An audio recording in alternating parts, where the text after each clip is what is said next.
It's a very good thing that they called it the God particle. It seems somebody wanted to call it the goddamn particle, so they just put God particle, and that's a very clever ploy, marketing ploy.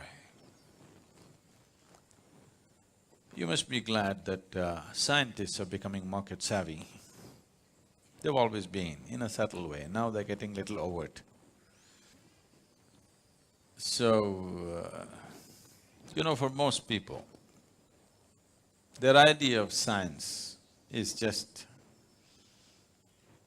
the new telephone model that's coming up. The next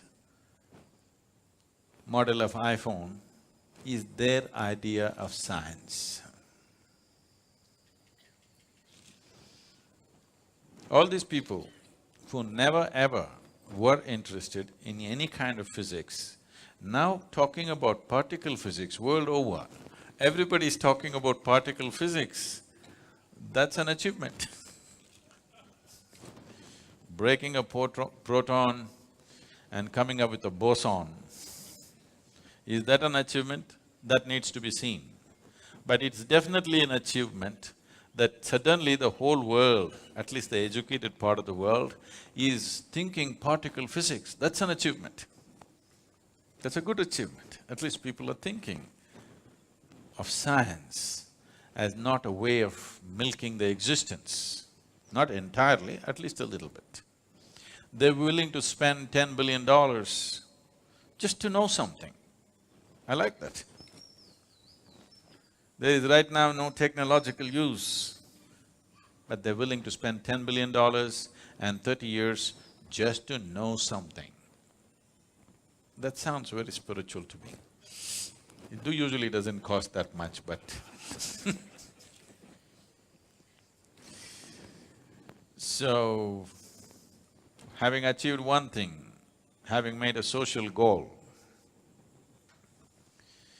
scientifically, what does it mean? In yoga, we see it this way. Existence is like this. There is something called as sthula, sukshma, shunya, shiva. Sthula means the gross existence, physicality is sthula. Everything that you can see, everything that you can sense through five sense organs, everything that you can see, smell, taste, hear and touch is considered sthula. This can be analyzed with your intellect and understood and grasped. And this is always made of, as we know today, of anu or atoms, because it's physical in nature. It's a complete block building block of existence is an atom.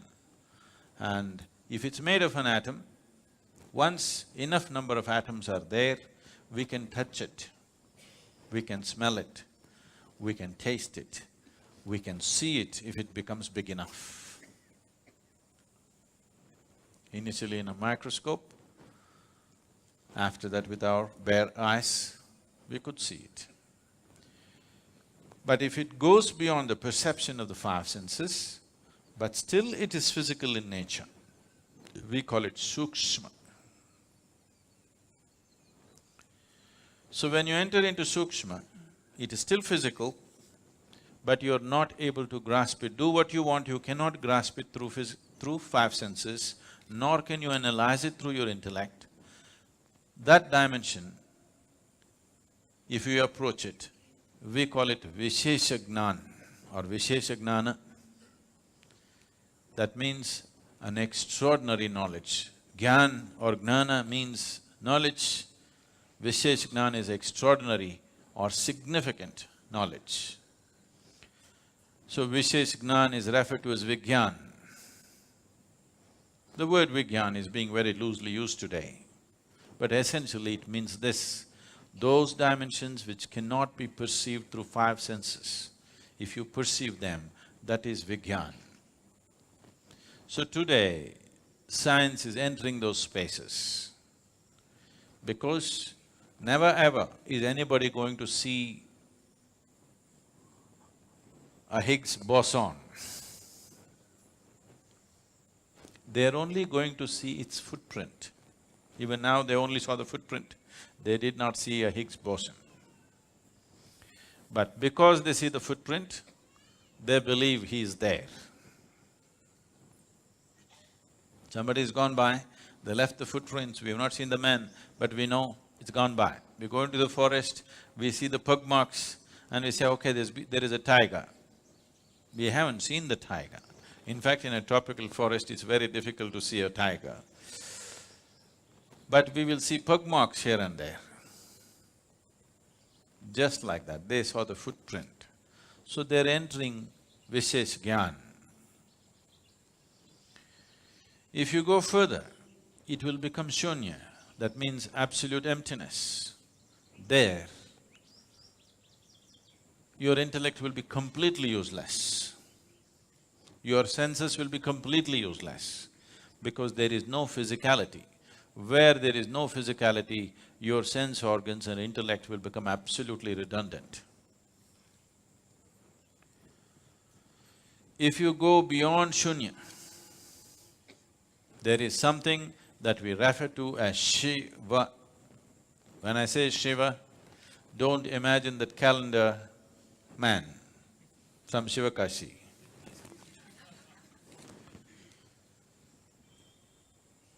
Shiva means that which is not.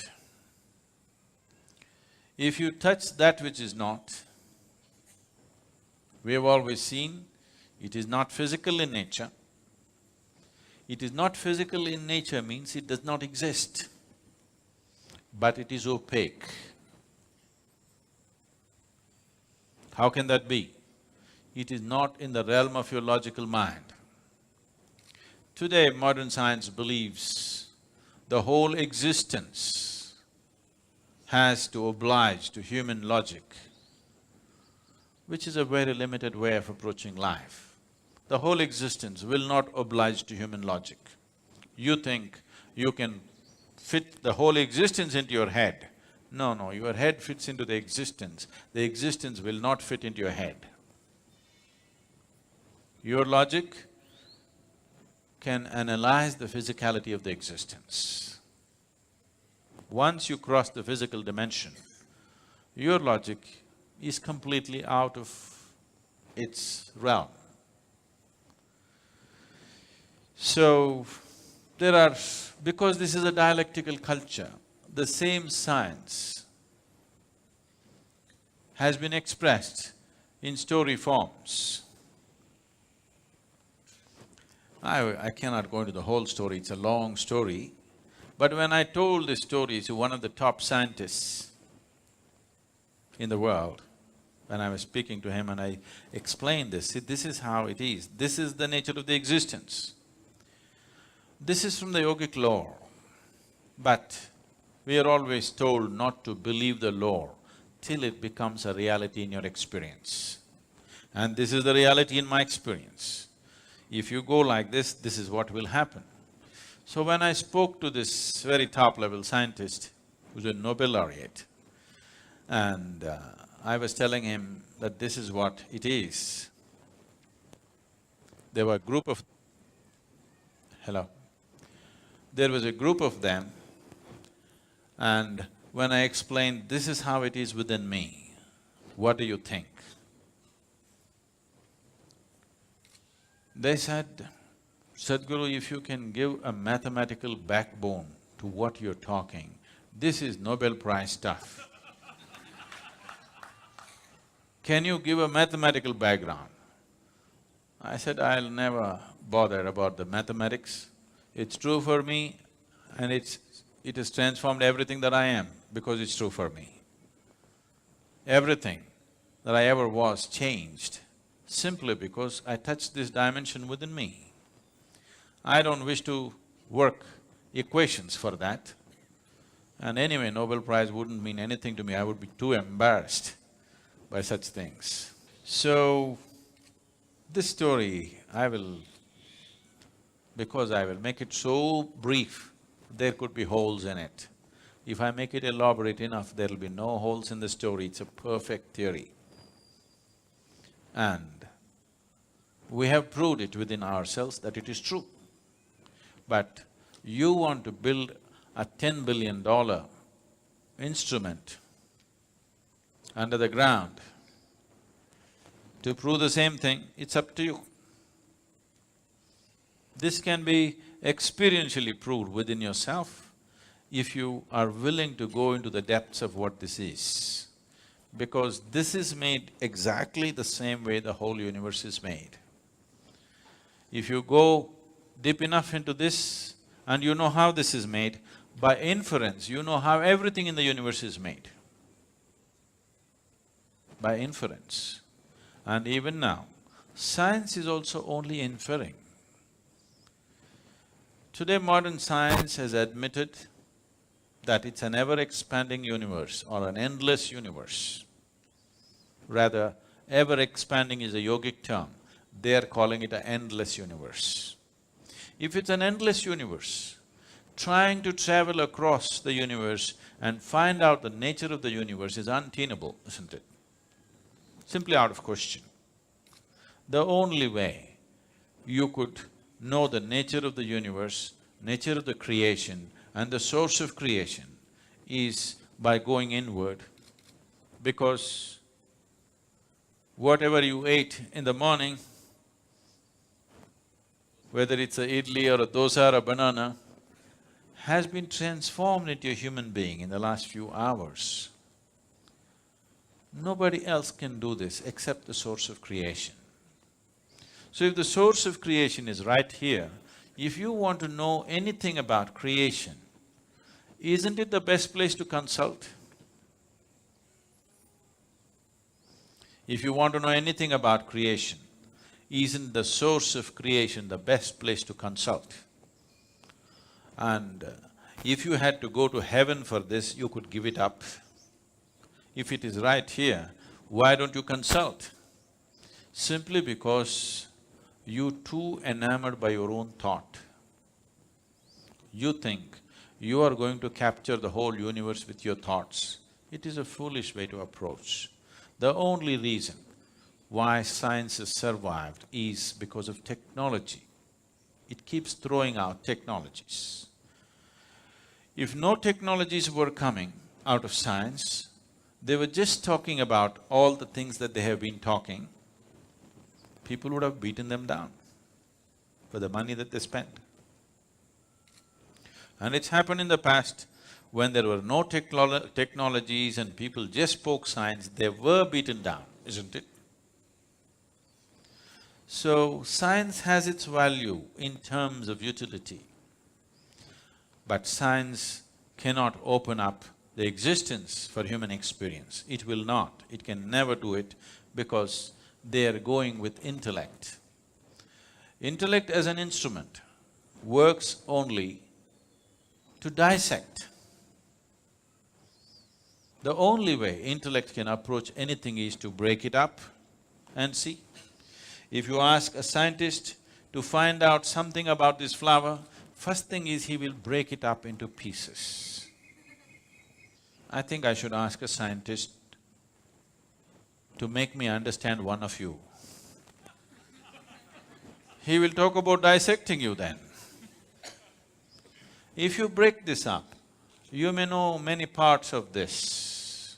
You may know the structure of it, you may know the chemistry of it, but you will not know the beauty of it. You will not know the completeness of it, because the flower is an expression of a plant finding its fulfillment. It is the highest thing for the plant. For its life, this is the highest happening. It's the flowering of that life. You will not know that. You will not see the hand of the Creator in this if you break it up.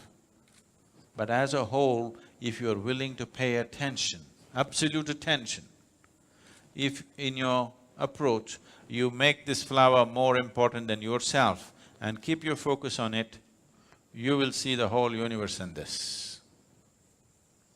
If you break it up, You will have petals, you will have other parts of the flower, and you will come to vulgar conclusions, and then you will learn how to make use of it. So right now, unfortunately, our approach, what we call as science, has become like this: how to use everything in the universe for our benefit. If you see a tree, in America they call it wood.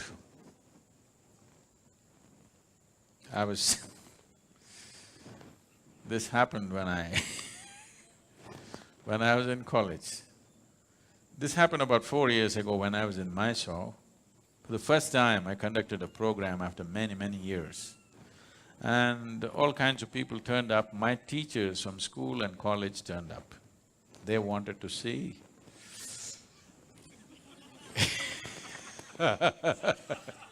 What has happened to me? So after I spoke there and we had 2-day event, and then my English teacher came and hugged me and she said, "Now I know why you wouldn't let me teach Robert Frost." I said, "Why, ma'am, why would I not let you teach Robert Frost? I like Frost." She said, "No, do you remember, you wouldn't let me teach Frost?" Then I remembered. One day she came and she opened the book and she introduced Robert Frost as a glorious poet, and then she started off. "Woods are lovely, dark and deep." I said, "Stop." I said, "A man who calls a tree a wood, I don't want to listen to him." She said, "No, Robert Frost is a great poet." I said, "I don't care how great he is. A man who calls a tree a wood, I will not listen to him." I didn't let her teach. I didn't let her teach Frost. So after many years, she comes up to me and she says, "Now I know why you wouldn't let." So, if a tiger comes here now, from the mountains, I mean, if you come from Sri Lanka, that's different. If a tiger comes down from the mountain, looks at you, he will think, "Wow, dinner." So you look at a tree and you think, "Wood." It's all right for a tiger to do that, because that's all he knows. But it's not all right for you to do that, isn't it? But right now, that is all science has become. Anything we see, how to make use of it. Anything we see, how to make use of it. Even an invisible atom, we won't leave. Even the goddamn boson. Already people are talking about in how many ways it could be used. We could make a boson bomb. Do you understand? If we make a boson bomb, all of you will just vanish. We don't even have to deal with your dead bodies. Yes, because you'll cease to exist, just like the boson. Instead of shooting you dead or burning you to death, if we make all the protons in your body collide with each other, you'll just vanish. You want the technology? But they will tell you, no, there could be medical uses to it.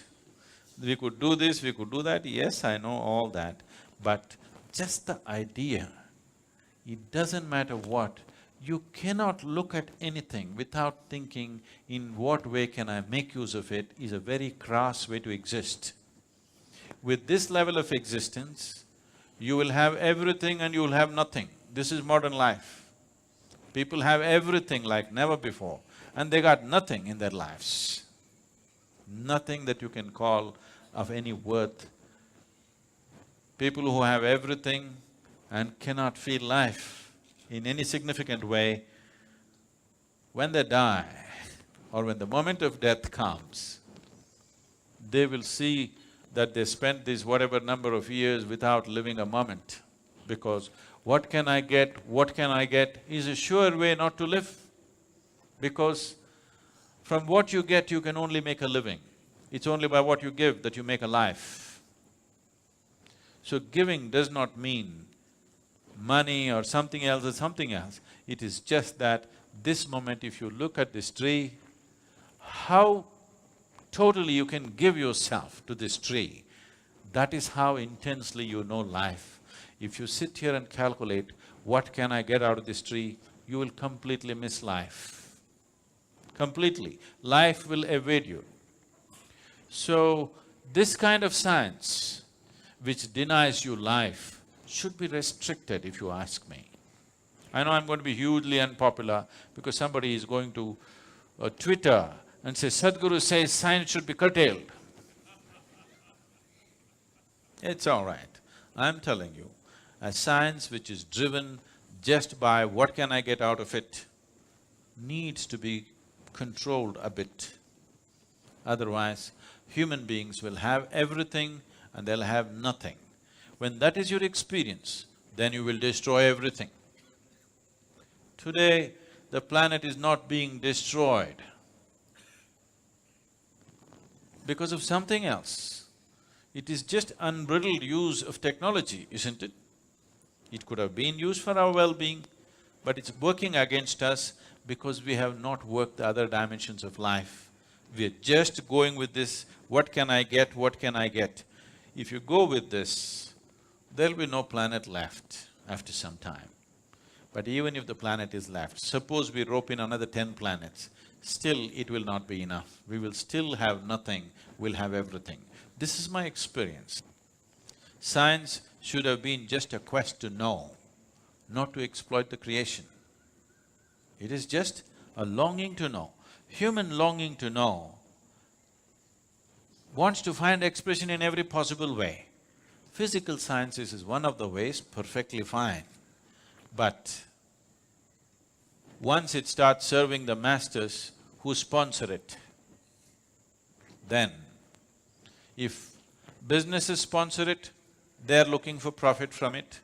If nations sponsor it, they're looking how to make more powerful weapons out of it all the time.